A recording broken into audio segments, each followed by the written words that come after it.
it's a strategy we use in UFC, right? In MMA, we kind of trick our opponents. We do that because we don't want to make them better. We don't want to put them on edge. We want to put them to sleep. Charlotte Daly with MailSport Boxing. I'm joined by the one and only Alistair Overeem. Thank you so much for giving me the time. I really appreciate it. How are you doing? Yes, good. Actually, very good.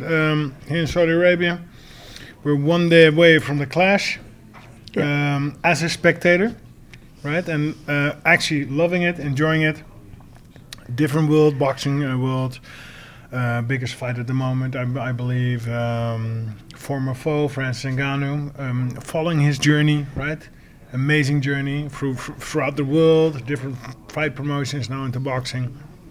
Well, before we talk about Knockout Chaos and the fight that's going on, I want to start by actually talking about you. You've obviously had an unbelievable career, retired now, but I always find it really interesting to know why people got into the sport they did, especially when it comes to MMA. You know, I think you tried other sports, judo, track and field, but you decided MMA. Why was that? It was actually because of my brother. So it's a combination. When I was 13, I was born in UK, and then my mother's Dutch, so we moved to the Netherlands. But then puberty hit, you're outside, school kind of goes down. So it was decided you're going to live with your father. So I moved to my father when I was 13 years old, and but there didn't match up well with my father. My father's kind of a difficult man, stubborn man. So half the school year I came back to the Netherlands, and I couldn't go to school. So my mother was like, "You're not going to sit home. You're going to get a job," and so I did. It was terrible. A job in a factory, low pay. And that just instilled a super motivation within me to create my own independence and to fight through barriers, whatever it takes. And I kind of carried that motivation all through my career. So actually, till now, I still have it. It's still a strong motivation to fight the system, win the system, overcome yourself. And because I was not going to end up in that factory. That's what we're not going to do. So, and I can kind of recognize that same grit and determination in a Francis Ngannou, whose life story is way more inspiring than mine, right? Because I grew up in Netherlands, born in Netherlands, safe. He grew up in Africa, made his way to Europe, was homeless. But I can see that same grit. We want to fight injustice and beat the system. And you obviously, with your career, you know, you were training and being around MMA for, I think it was like 30 years, competing for about 25 years. Do you think you stayed in the sport for so long because of your love for it, or because you didn't want to leave because maybe you didn't know what was next, or you felt strange walking away from something that had been your whole life? Well, to me, a good moment to walk away was never there. Right, because the money kept increasing. My goal was to beat the system or / create financial independence. So it was just always on that course. And as we know, we all live in patterns. It's difficult to change course. So that might have been a part. To me, looking at, I kind of studied a lot of other athletes. What are they doing after their post-career? I didn't want to fall in the gap. I was making good money doing what I loved. I actually really loved the fight game. You know, you're training, you're traveling, you're meeting a lot of exceptional individuals everywhere. So to me, the lifestyle was also a big bonus that came with pursuing the fight career. And you've said there, obviously, it's hard to walk away, and there's never a good point to walk away. But especially with combat sports compared to maybe some other sports, it's such a dangerous way of life. Do you think it's really important that athletes do walk away at the right time? Because you hear of stories of people staying in the sport too long, and given what's at risk, do you think people should be more open to walking away at the right time rather than staying always for the money? I think it's not always a individual matter, because you need to be able to walk away. And to me, I just stayed way too long in that I want to create financial independence, because why actually, right? At a certain point, it's okay. But a lot of fighters never achieve that point. So I think maybe there should come another system that determines these things, right? because obviously all these fighters are fighting for the financial benefit, for the money, basically. Yeah. Right. Well, it's an interesting point because obviously Francis Ngannou walked away at the end of his contract from UFC to sign with PFL, and Dana White at the time said that it was a big mistake, he shouldn't have done it, but it's worked out pretty well. I mean, he's over here in Saudi Arabia making a bucket load of money. He's fighting against top guys in living the boxing his world. best life. Exactly. Do you think that And maybe? why would Dana White not like that? Yeah. Well, that's the thing. Do you think UFC should be more open to? I mean, because the contracts are very tight at UFC. Do you think there should be more room for manoeuvre that these athletes can make the money that they deserve? Of course. We're underpaid at UFC, right? But it's also a monopoly, so it's difficult to kind of. I'm very proud of what Francis Ngannou did. He waited his contract out. He's now onto his next step, living his best life. In my case, I chose to just write it out with the UFC. To me, I'm not really much of a boxer. I don't see myself boxing. I never had an opportunity like that. To me, I just made the best of what was there in front of me in the UFC, and I did make the best out of it. It was good years with the UFC, but I can only applaud the people like Francis Ngannou that go for the dreams and have the grit to stand fast. Well, you also obviously had a very successful career, champion in Strikeforce, Dream, K1, everything. Out of those titles, which one kind of means the most to you, and which one did you enjoy the most? All the titles mean equal enough to me because they're like a piece of a puzzle. So if a piece of a puzzle is missing, it's not complete anymore. So the one title led to the other. A title in particular that stands out is the K1 title, because K1 was an exceptional organization in Japan, a lot of respect, a lot of amazing fighters. For me to be able to enter into the tournament and then eventually win it was, for me personally, a big milestone, which previously, let's say 3 years previous, I never thought was even plausible of happening. So that particular, but all my belts, all my victories, if I think of a couple names, the big names always did something extra or a title. Yeah. The one title, though, that did elude you was the UFC heavyweight title. Looking back on that now, do you feel like you're missing something? Does it frustrate you when you think about it, or are you okay with it? Stupid tapped. No, did it elude me? Things happen for a reason, right? It would have been beautiful if I had won that title. I didn't. I put my heart and soul into it. It didn't work out. We enjoyed a lot of fans. I traveled the world. I met a lot of marvelous people. I made a couple bucks. It's okay. It's okay anyway. And I also believe in gratitude. I'm just thankful for my journey. Because if you're going to look at it from the different perspective, shoulda, woulda, wanna, that's not, I believe, the right way to look at such a beautiful legacy. Right? 100%. Now, Knockout Chaos, tomorrow night, you are probably one of the only people in Saudi Arabia at the moment that knows what it's like to go up against Francis Ngannou. Serious power. I mean, Tyson Fury's spoken about it before, but what is it like to be on the receiving end of that? I can describe, you're not gonna, there's no memory, right? Because if you're out, you're out. But if I would describe it, it's like playing chess, and every wrong move can be checkmate. And that's not a good thing, right? Because that's like, it's over before you know it. To me, preparation was good, everything was good, game plan was good, but then wrong move, boom, checkmate, boom, over. Yeah. And then there's no bad vibes. There's no there never were bad vibes. But that's the fight game. Right? And of course, I know you're retired now, so it would never happen. But if you were to go back in with Francis Ngannou, do you think you know exactly what went wrong and you could rectify it and you could get that win over him? I had a perfect game plan. Everything was perfect. Yeah. And then one mistake during the fight. Yeah.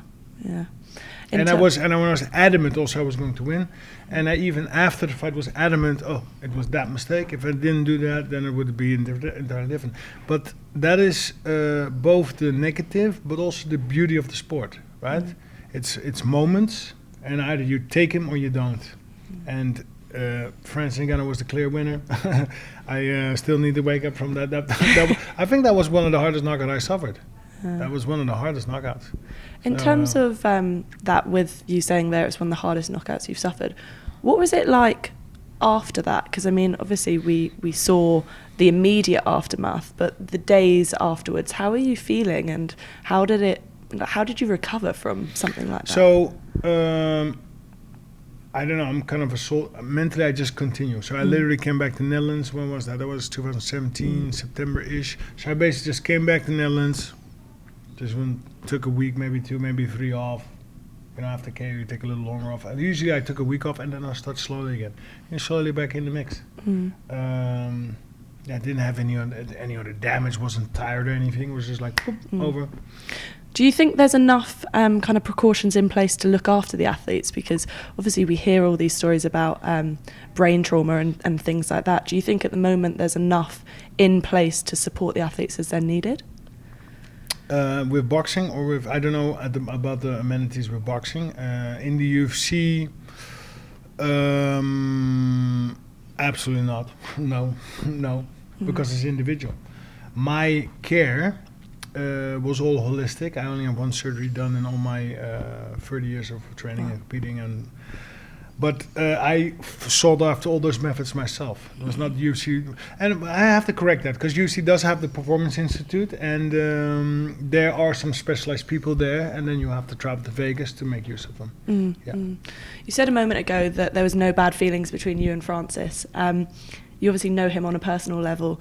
What is your relationship like with him? You know, how do you guys get on? What do you think of him as, not just a fighter, but a person? Well, I don't really know him, but he seems to be a cool guy, right? He seems to have he has a tremendous life story, very inspiring. And I think he's a cool guy. Yeah. What can I say? Similar life paths. His life path was tougher, I have to say. And funny thing, I found out, 2 weeks ago, from my oldest half-sister, from my Jamaican father, that our roots are Nigerian. So probably we're somewhere related, somewhere in the distance. So that's a funny plus. Sure, I find it so interesting because, you know, you're very nice, Francis is very nice, having spoken to you both. But how do you balance because once you step into the octagon, or, you know, Francis stepping into the ring tomorrow night, you have to change and you have to be this ferocious fighter. How do you balance being the nice family guy and then crossing that line and just switching on? I mean, that's 2 completely different personality traits. Yeah, it's I don't know. Apparently, there's persons that can achieve well under stress, and apparently we are them, right? So what is performing under stress? That is keeping your thoughts together, controlling your breath, and just performing the task at hand, the mission at hand. And I think Francis is one of those. I know also his life story, his life experience, right? His life experience has been tough. He's been through a lot. Amazing amount of stress, and that of course helps, right? His life story is tough. My life story is tough, but his life story is really tough. And you can attribute that to, that's going to help you fighting. You know, talking about fight and flight system, it's active. And having retired, do you feel like you've changed at all? Like that stress has obviously come away. Stress is gone. And now I'm like, why would I even fight in the first place? I mean, I can still defend myself. If somebody's annoying, I would never attack first, but I can fight. But why would I fight? I'm nice and calm, and somebody's honking. Oh, sorry. Sorry, in the elevator. Sorry. I just apologize and get on with my business. Well, I was going to ask you that. Obviously, being around Fight Week, you were at the press conference last night, and the buzz of a Fight Week, and also the Saudi Arabian money at the moment going into boxing. It would never tease you to come out of retirement for a crossover or a exhibition fight over here? Absolutely not, because I'm done. I did my 25 years. It was a beautiful experience, and I have these exciting new goals, right? We actually have fights. We're gonna beat phone addiction in the world problem, severe world problem, and we're going to help with the world health. Right? I was speaking earlier in interviews. I want to organize a health summit, introduce sports. We need to get people moving again, kids moving off of their screen. In the ice baths, breathing sessions, all holistic methods that keep you healthy and keep you fit. I do them myself. I'm still very loose after all that stress and all that trauma, but I'm actually going into I would say my loosest and finest shape of my life. You said there about phone addiction. What made you first kind of realize that you wanted to step away from the phone and that you needed that moment of put it down? I kind of realized I was addicted for a while because I was grabbing it for no reason. And then you go on Instagram, Twitter, you go in the circle, right? You have a couple apps. And I didn't know why I was doing that. I didn't understand why I was grabbing it. But that is already a severe sign of addiction.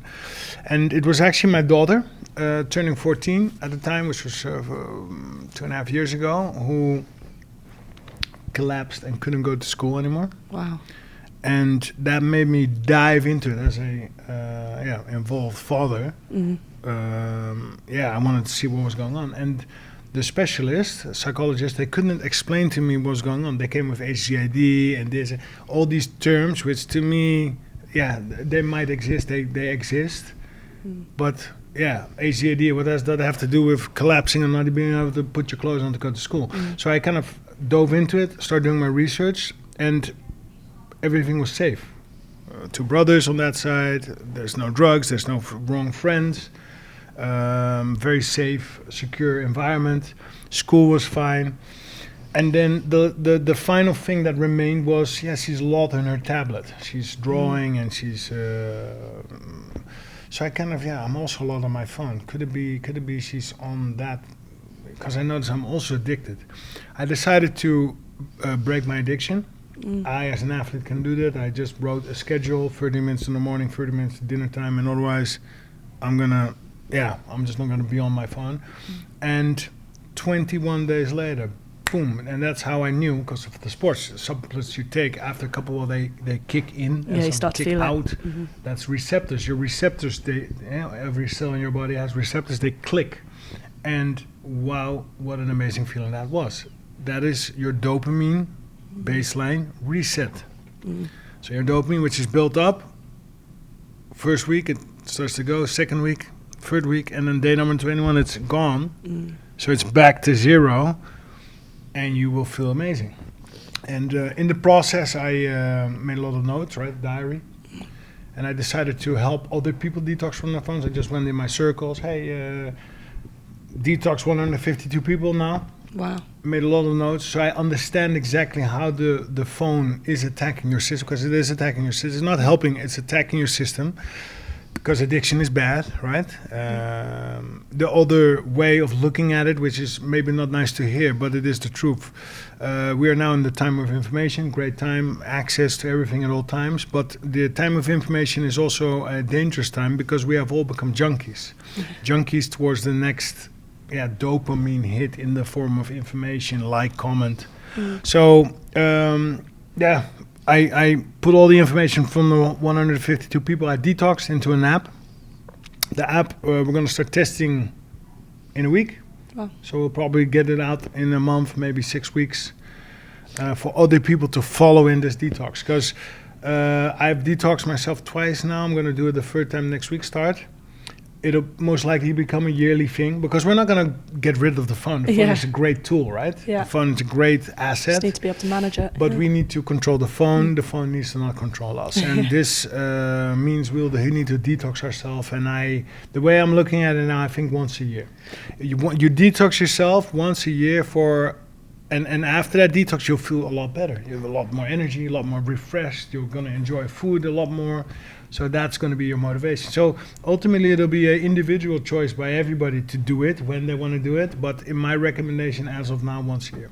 In terms of the actual detox, what does that entail? Do you just have to lock your phone in a cupboard and have nothing to do with it? No, just use it 30 minutes in the morning, 30 minutes in dinner time. Right, okay. And make precautions beforehand. Right, because you need to plan your days, you need to organize things, because otherwise you're going to grab your phone. Yeah. And small things too, like buy an alarm clock. Yeah. Right? Just put an alarm, like the old-fashioned one. You have to kind of, because you don't want to have your phone on and next to your bed. Radiation is another way, another means of attacking your system. Radiation coming from the electromagnetic field from your phone causes deuterium in your cells. So your water in your cells, structured water in your cells, holds deuterium, and that negatively impacts your system. So we really need to be aware of these things so we can address it for our own quality of life. Wow, I had no idea. I'm going to have to start People coming off my phone more. Well, just detox once a year, you'll be fine. Yeah.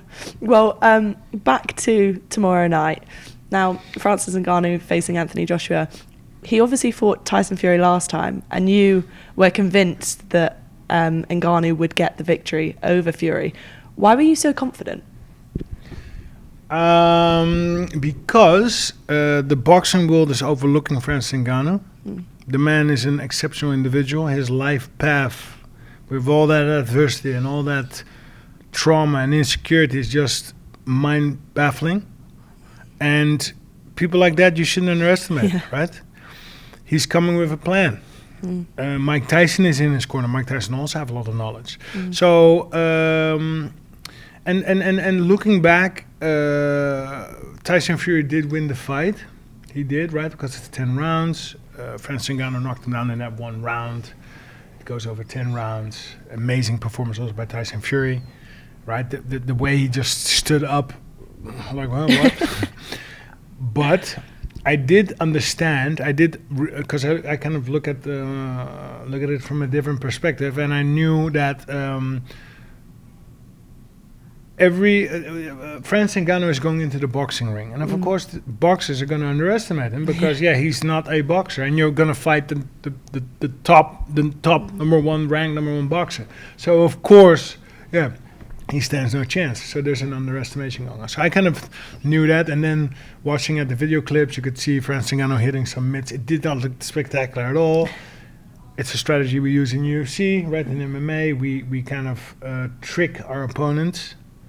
We do that because we don't want to make them better. We don't want to put them on edge. We want to put them to sleep. We want to make them less underestimate us.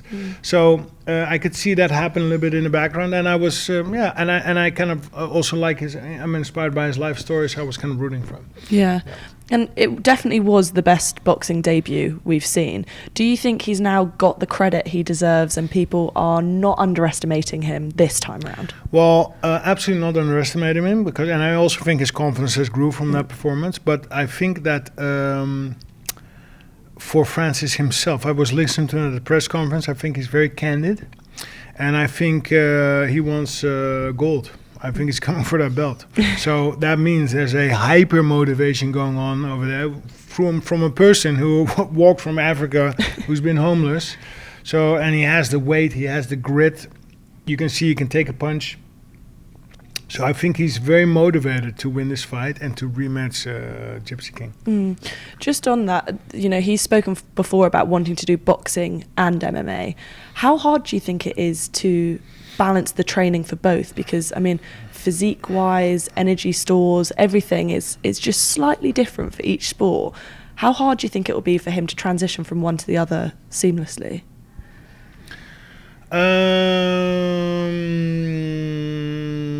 Boxing is an entirely different game. So I do not know. I don't know what his training camp looks like, but he seems like a severe determined person. So he'll just attract the best people, and he's going to create his camp. The coaches are going to be honest with him, and they're going to make sure he puts in the hours, right? They're not going to, I believe, they're not going to allow him to just go in the MMA ring, cage, whatever, and just throw it all for grabs. So whatever he's doing prepared. He's going in there with a plan to win. And I have to ask you for your prediction for the AJ Ngannou fight. How do you see it unfolding? Leaning slightly towards Francis Ngannou, considering his life's journey on KO, and then enter Joshua on decision. Interesting. I think, a lot of fight fans will agree with that one.